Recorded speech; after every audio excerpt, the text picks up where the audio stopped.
What if I told you that you have missed a giant rabbit in the Shawshank Redemption? Or that one of the best films of all time is based on a short story first published in Cosmopolitan magazine?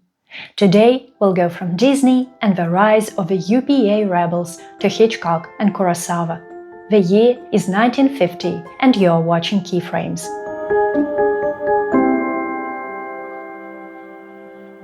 He's a phantom, an apparition, second cousin to Harvey the rabbit.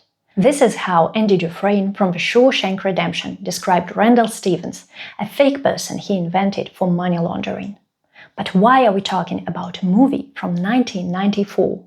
Well, I always thought that this Harvey the rabbit is some kind of an Easter bunny, but turns out it is an Easter egg. Andy got into prison in 1947, and every now and then he was watching movies there.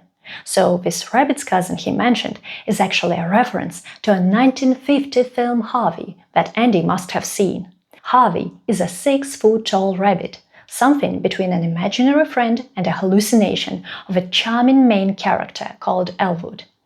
As the story unfolds, he seems more and more sane, while people around him go completely crazy.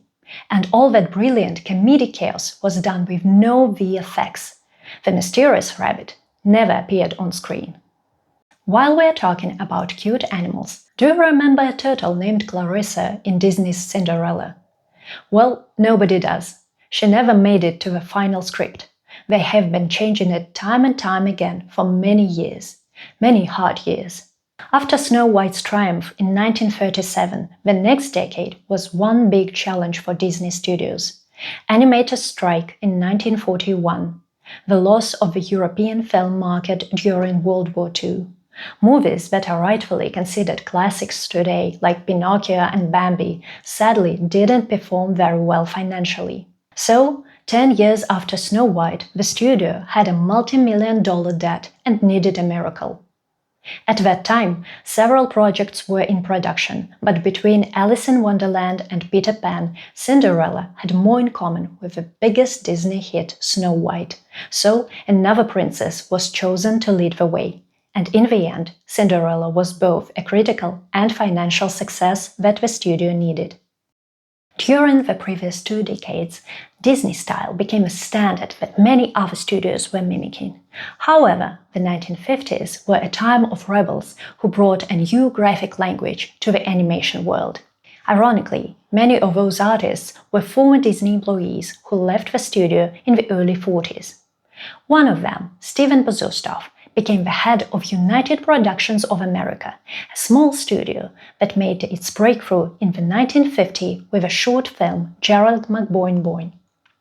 Critics praised the mix of its simplicity and styling, and soon enough, a small cartoon boy who only talks with sound effects brought UPA its first Oscar. Meanwhile, Disney went from collecting every single award for the best animated short film in the 1930s to a single statuette in the 50s. UPA created such a powerful wave in the sea of animation that it even changed the course of a giant Disney ship. Movies like Sleeping Beauty and 101 Dalmatians were strongly influenced by modernism. Those movies got more stylized characters and illustration-like backgrounds, so something that started as a rebellion of a small group of artists became a revolution for the entire industry. The animators weren't the only ones experimenting.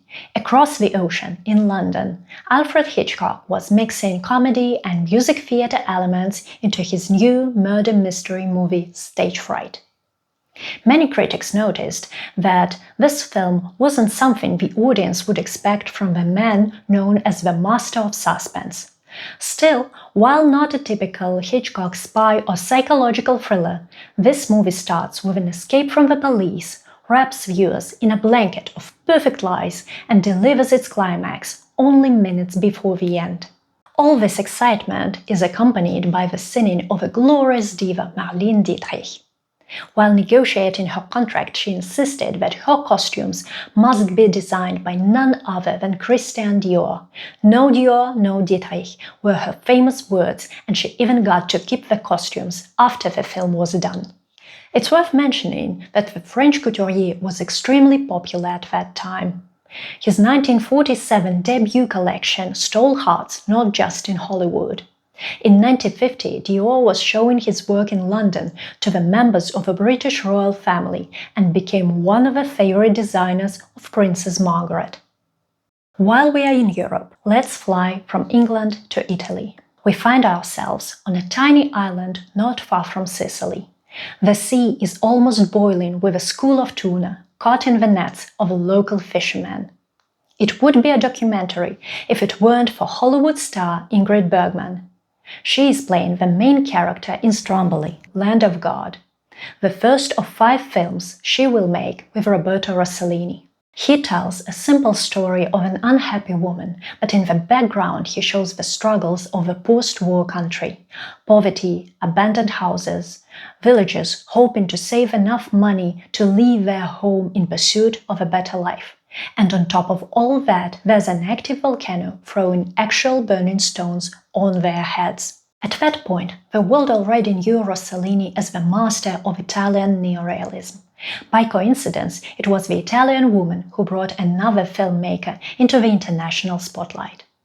Giuliana Stremigioli was working in Japan for many years, and among other things, she was the Japan representative of Italia Film. This company was bringing the cinema of Japan and Italy to each other.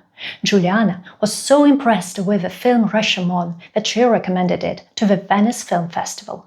Funnily enough, its director, Akira Kurosawa, didn't even know about the submission until his wife brought him the good news that the film got the Golden Lion. With that enormous success, it's interesting that Kurosawa had to convince the studio that the film was even worth making. He actually had to explain the script to the management just one day before the shooting began. According to Kurosawa, this tangled tale of samurai's murder was showing that people can't be honest and they always try to embellish themselves. As a result, 4 eyewitnesses described the same event completely differently. This narrative concept became known as the Rashomon effect, and it is still used by the filmmakers. For example, in 2021, Ridley Scott divided his film The Last Duel into 3 chapters, each titled The Truth According to, followed by the name of the character. And while Kurosawa didn't reveal which of his characters was being honest, Ridley Scott gives us a clue through editing. Whereas the first 2 chapter titles fade out completely, the last one fades only partially, leaving the word truth on screen a bit longer. Speaking of editing tricks, another 1950 film comes to mind. Sunset Boulevard is basically one giant flashback. The movie starts with the police arriving at a crime scene only to find a main character already dead. And then we jump 6 months back to see what he was doing to end up like this, shot by a forgotten movie star, a woman that goes mad while dreaming of her big Hollywood comeback. With 11 Academy Award nominations, this dark comedy was surpassed by just one film.